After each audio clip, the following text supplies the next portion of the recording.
One of the most iconic historic incidents that every human being is aware of is one of those historic realities that even if you're not a historian, you know something about this, and that is the Mongol invasion.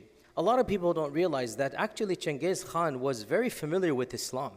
He actually, in his own personal life, believe it or not, seems to have had an element of respect with Islam and the Muslims. And in fact, if you know your history, when Genghis Khan first consolidated his tribes of Mongolia, actually he was very respectful of the Muslim dynasty, of the Khawarizms, of the dynasty in Uzbekistan, of the Samarkand rulers. And he sent them a delegation of merchants as a token of respect. And that is that after the death of Genghis Khan had consolidated the largest empire known to mankind. Before he died, he had 4 sons, and he said, each one is going to take one of these provinces, one of these areas, so that I don't want you to fight amongst yourselves. And the westernmost was called the Golden Horde. He gave that to his eldest son. The westernmost, meaning the one that is now Russia, Poland, Lithuania, that is the Golden Horde. Genghis's grandson, Hulagu, what did he do? He took the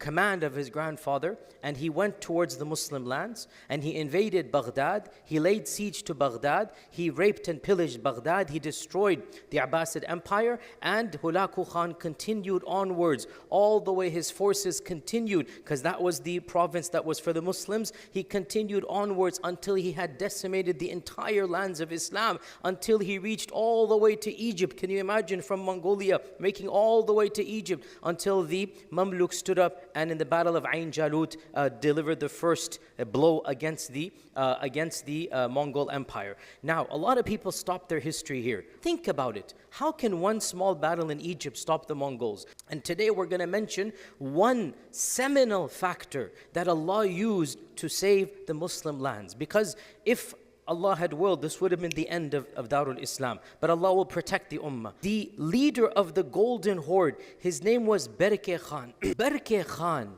unbelievably embraced Islam as the grandson of Genghis Khan. He was higher than a politician. He was the royal family. How did he embrace Islam? There's a number of theories. One of the theories is that he was interacting with the traders. Again, the standard theory that most converts of that time frame, the honesty, the integrity, the akhlaq of the traders, of the Muslims that would come, impressed Berke Khan. But there's also a very well-attested reality, which is that Berke Khan also was very much influenced by some of the Sufi tariqas that he interacted with, that he saw in them piety and honesty and taqwa and zuhd that really impressed him. And he began questioning them and their answers about Tawheed, their answers about Allah, their answers about the meaning of life. And he decided to embrace Islam. But his people are not Muslim. He didn't force Islam on his people, but what did he do? He began importing scholars. He began creating or building masajid. He began financing madrasas. Where? In the heart of the Golden Horde, which is now, Bilad al-Rus, which is now Russia and Poland and these places. He began building madrasas in the middle of nowhere. But because you're the ruler, what's going to happen? People began to convert. Some of his wives converted. Some of his children converted. He began to bring in ulama and scholars that are now going to be teaching the people. But what happened as a result?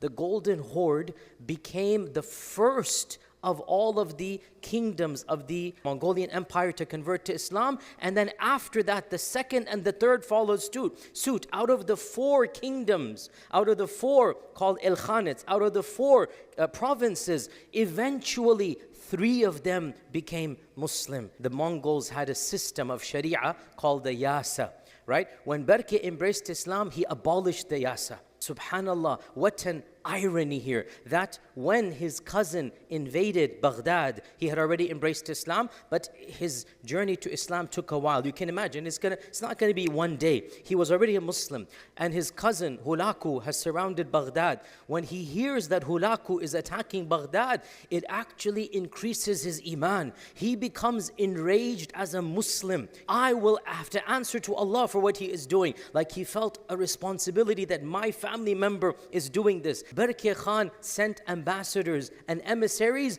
to the Muslim rulers, establishing ties with them. He was one of the people who sent emissaries to the Mamluks. And it is even said, we're not 100% certain, it is even said he sent the military equipment and training such that the battle of Ain Jalut that took place, perhaps Berke Khan played a role. Again, I'm being academic here because we're not 100% certain how much happened because we don't have eyewitnesses. But without a doubt, he sent emissaries. Berke Khan went to war against Hulagu Khan. There is an internal civil war amongst the grandsons of Genghis Khan. Why? One of them is a Muslim and the other is a pagan. Otherwise, Genghis Khan, when he died, one of his biggest fears was, I don't want my sons and grandsons to go to war. And Berke died in 1267 in what is now Uzbekistan because of the battles that took place. He fell ill in a very cold environment. He didn't die because of the wound, but he just fell ill. It was just a cold or something. And so he is buried outside of the Golden Horde. Why?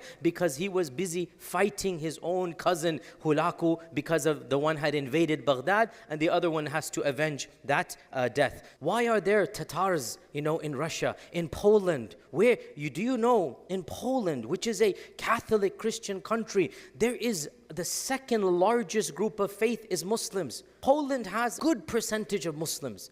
How did they end up in Poland? It is from the descendants of the Golden Horde. The descendants of some of them are the biological descendants, and others, because the safe space was created, the Muslims came there, and so those people, because of Berke Khan, they were the ones who had remained up until now. When Berke ruled over the Golden Horde, these Muslims came under his rule, and so he was the one who allowed them to flourish, brought them teachers, made mosques for them. So again, to be accurate here, the vulgar Bulgarian Muslims, they were Muslims before Berke Khan, but their Islam had diminished. They had almost forgotten their Islam. Berke comes along, and because he's a Muslim, he revitalizes their Islam and he allows them the flourishing. To this day, there is a community, believe it or not, in Bulgaria. Why? Because one of them, as a Muslim, said, I cannot allow you to do this. But what it did do, it stopped the onslaught of the Mongols.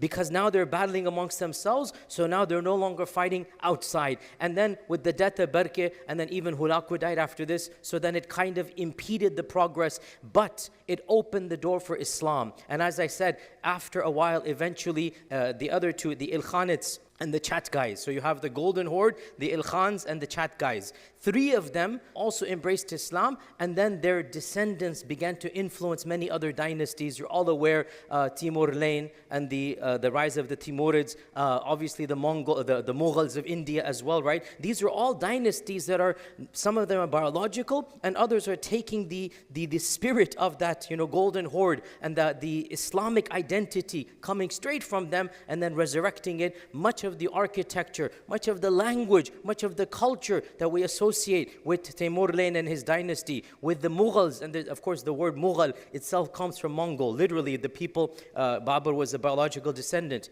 of Genghis Khan as well, and he's taking from the Golden Horde, he's taking from the Muslim identity of Berke Khan. So subhanallah, so do not lose hope in the promise of Allah. Always put your trust in Allah. Always do what you can and realize Allah will protect His ummah either this way or that way, but somehow Allah will protect His ummah. Your job is to do the best.